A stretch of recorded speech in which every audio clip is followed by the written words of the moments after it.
We will explain the term Potlife by referring to two different silicone grades. ELASTOSIL RT 772 is first homogeneously mixed with catalyst T77.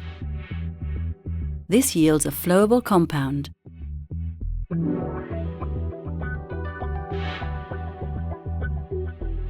ELASTOSIL RT 607A is then mixed with the corresponding B component. The viscosity of this formulation is also low.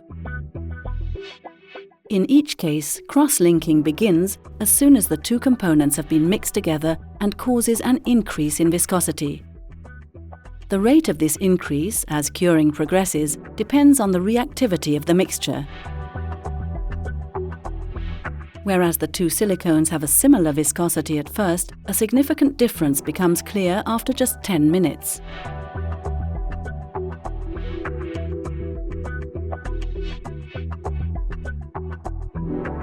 After 20 minutes, the viscosity of ELASTOSIL RT 607 is still low and the material can be processed easily.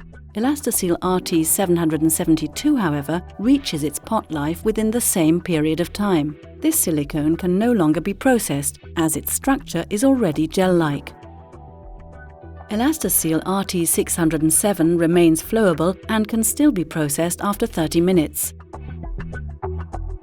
The ELASTOSIL RT 772, however, has cured to the point that it no longer flows.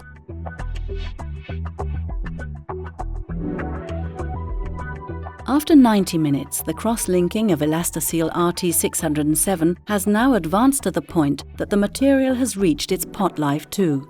It no longer flows and can no longer be processed.